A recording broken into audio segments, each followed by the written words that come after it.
Good morning sir. Good morning हजुर, good morning. हजुरको परिचय? मेरो नाम पदम गोले तामाङ। हामी कहाँदेखि होला? म ठ्याक्कै रु भ्याली 5 लापाबाट।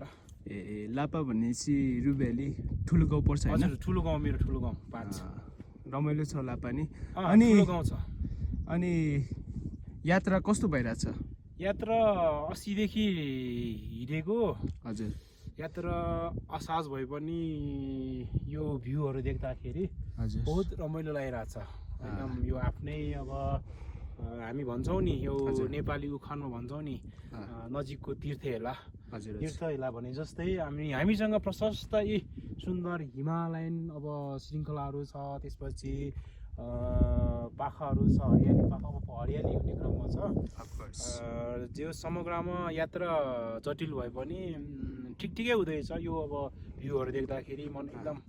अनि रु भ्यालीमा टुरिस्टको सम्भावना कति छ? प्रचुर सम्भावना छ। यसले अलिकति हामीले प्रमोट गर्न सक्ने हो भने नेसनल अब लेभलमा, इन्टरनेसनल लेभलमा हामीले प्रमोट गर्न सक्ने हो भने यो अब रु भ्यालीले एक स्लट नेपाललाई खाइदिन सक्छ। स्थानीय टुरिस्टदेखि लिएर अब विदेशी टुरिस्टदेखि लिएर लोकल टुरिस्टहरू सबै अब लोभ्याउने खालको अब हिम श्रृङ्खलाहरू छ। त्यसपछि पहाडहरू छ, खोलानाला, झरना, त्यसपछि हरियाली पाखा पखेराहरू छ, विभिन्न किसिमका फुलहरू फुल्छन् यता। हजुर, धेरै सम्भावना छ। यो रु भ्यालीले धेरै सम्भावना बोकेको छ। रु भ्यालीको नाममा तपाईँ के भन्न चाहनुहुन्छ? रु भ्यालीको नाममा म के भन्न चाहन्छु भने रुबी भ्यालीको स्थानीय सरकारले पनि थोरै जोड दिनु पर्यो। स्थानीय सरकारले थोरै अब अलिकति जोड दिने हो भने सबै सम्भव हुनसक्छ। त्यसपछि सम्बन्धित निकायमा अब स्थानीय निकायले मात्र नभइकन अब सङ्घमा, प्रदेशमा सबैमा हामीले अब थोरै जोड दिन सक्ने हो भने, जोड दिनले अलिकति पहल गर्ने हो भने एकदम पोसिबल छ है। देख्छु है त। ठिक छ ल।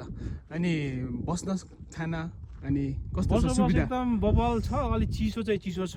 आफैले व्यवस्था त अब ओढ्ने ओछ्याउने चाहिँ गर्नु पर्दैन, तर ठुलो ब्ल्याङ्केट त अब रहेछ त्यहीँ। तैपनि चिसो, मौसम एकदम चिसो छ है। ज्याकेटहरू चाहिँ अब यता कोही आउन चाहनुहुन्छ, रु भ्याली घुम्न चाहनुहुन्छ भने ठुलो ज्याकेट अनि ट्राउजर लिएर यसो अब फलफुलहरू लिएर आउनु होला। धन्यवाद। Okay, thank you.